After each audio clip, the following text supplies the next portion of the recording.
déteste cette interview. Laissez-moi tranquille. Yeah.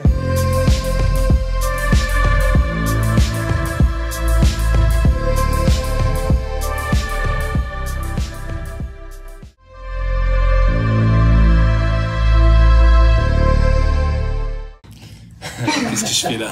Je me suis perdu avec la lumière.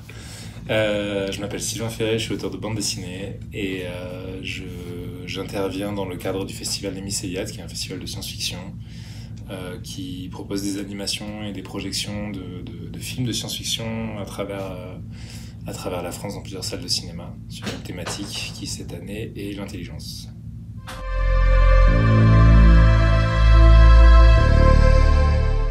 Ah oui, ça rentre direct. Ouais. Est-ce que je suis plus shonen ou seinen? Donc du coup, on parle de manga. Ouais, c'est difficile. Je pense que je suis quand même plus shonen, parce que c'est mon éducation, quoi. C'est-à-dire, j'ai grandi avec les shonen de ma génération, qui étaient Naruto et One Piece.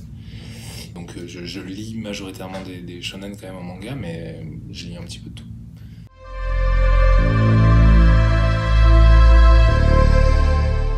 C'est impossible de répondre à cette question. J'ai pas le choix quand même, je vais quand même dire One Piece, je pense. Ouais, j'ai Luffy tatoué sur mon mollet. Je pense que c'est One Piece.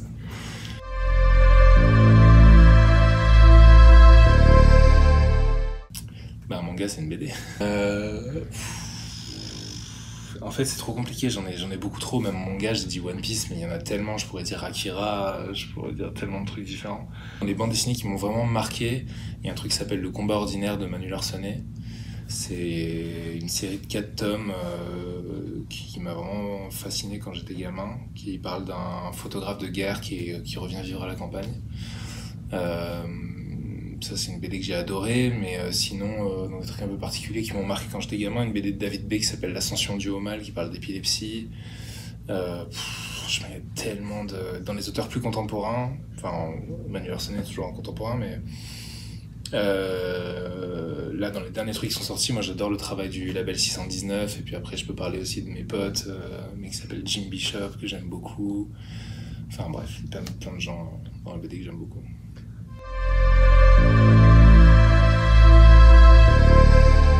Continuer sur les questions détestables. Je déteste cette interview. Laissez-moi tranquille. Dans les BD, je sais pas, mon film préféré, ça n'a aucun sens. Je sais pas, franchement, c'est impossible de choisir un film préféré. Je pense que le cinéma, c'est peut-être un des arts que j'ai le plus consommé dans ma vie. C'est très très difficile d'en choisir un. Et autant pour la BD et le manga, je peux avoir un titre qui vient comme ça directement. Et pour le cinéma, je crois que j'ai pas un film qui me revient directement comme ça. Voilà, je peux dire le film que j'ai le plus vu dans ma vie. Le film que j'ai le plus vu dans ma vie, c'est la trilogie du Seigneur des Anneaux de Peter Jackson.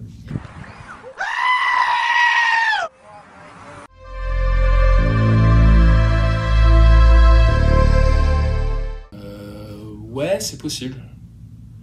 Ouais, de toute façon, ça reste enfin, à partir du moment où le dessin, ça devient un métier, il y a forcément des moments où on a envie, des moments où on a moins envie, quoi. Donc, il y a des planches qui sont faciles, d'autres qui sont pas faciles, il y a des bonnes journées, des mauvaises journées. Enfin, voilà, c'est comme tout le monde, quoi.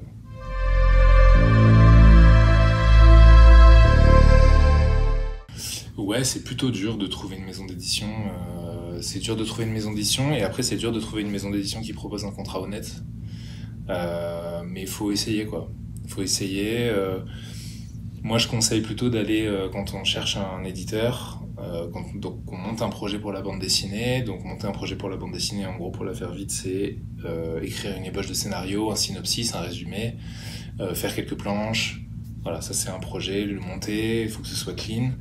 Et après, on peut le présenter à plusieurs éditeurs. On peut essayer de contacter directement les services éditoriaux des maisons d'édition. Maintenant, ça sert presque à rien d'envoyer du courrier papier, il faut envoyer des mails. On peut aussi regarder sur nos albums préférés. En général, le directeur de collection, donc en gros la personne éditeur qui travaille chez une entité éditoriale, son nom, prénom est marqué dans les albums. Donc après, on peut essayer de le chercher sur les réseaux sociaux. Voilà, petits tips pour essayer de gagner du temps. Et puis demander son adresse mail gentiment, machin, ou alors contacter aussi des auteurs, des autrices pour avoir des mails de maison d'édition. Ça peut être un bon moyen de les contacter. Une fois que ça c'est fait, il faut imaginer que chez les gros éditeurs, tous ces dossiers sont placés dans des serveurs et dès qu'ils ont du temps, les éditeurs, ils viennent chercher dans ce serveur, ils prennent un dossier, ils ont 2-3 minutes pour le regarder, ils passent à un autre. Donc la sélection est rude, mais il y a de la place. Quand on fait du travail de qualité et qu'on est sérieux, il n'y a pas de raison qu'il n'y ait pas de place.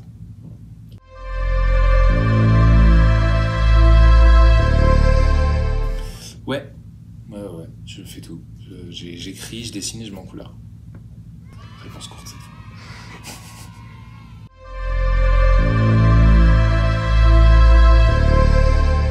En général, ma préférée, c'est toujours la dernière. Donc, Mémoire de gris, mon dernier album, là. C'est pour une raison simple, c'est juste que j'ai l'impression de maîtriser de mieux en mieux ce que je fais et que j'ai l'impression que le dernier album est toujours le plus abouti. Et en plus, là, je suis passé à une narration beaucoup plus grande avec une grosse pagination, 230 pages, alors qu'avant c'était 60. Je me suis senti beaucoup plus libre, beaucoup plus à l'aise avec le format. Donc, j'ai pris beaucoup plus de plaisir, mais... Sinon, j'aime beaucoup aussi, pour en citer une deuxième, j'aime tout ce que j'ai fait, mais... Enfin, disons que j'ai de l'affection pour tout ce que j'ai fait. J'ai fait un manga avec un co-auteur qui s'appelle Nevan, et qui est dessinateur dessus, et moi je suis scénariste, storyboarder. Et c'est un one-shot en manga que j'aimais énormément, et qui n'a pas trouvé vraiment de public, parce qu'il est sorti dans un contexte particulier. Donc voilà, j'invite plein de gens à le lire. C'est quoi le titre du coup ? L'ombre de Moon, pardon.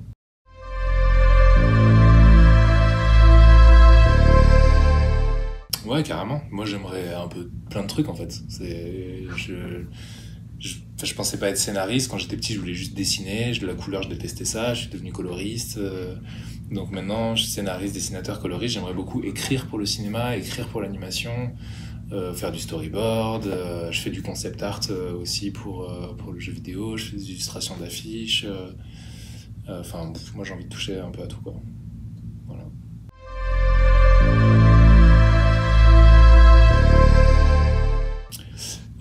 Déjà, il n'y avait pas beaucoup de films d'animation, je crois, dans la liste qu'on m'a proposée. On m'a proposé une liste de films de science-fiction, au sens large. Et j'avais vu la plupart des films. Et en fait, moi, je suis auteur de BD quand même, et en cinéma, je ne me connais pas plus que n'importe quel cinéphile, quoi. Donc, je me sentais pas très légitime à parler de cinéma.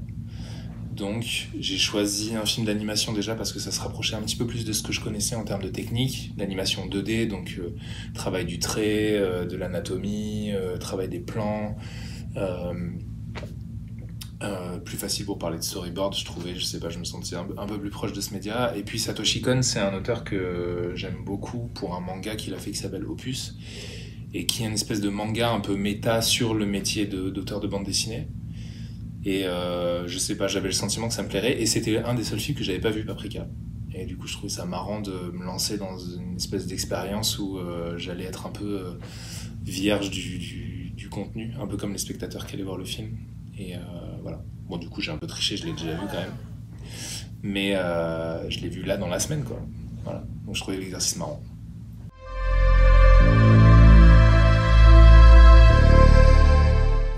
Moi, je m'en suis pas vraiment donné, mais par contre, le festival vient avec des contraintes.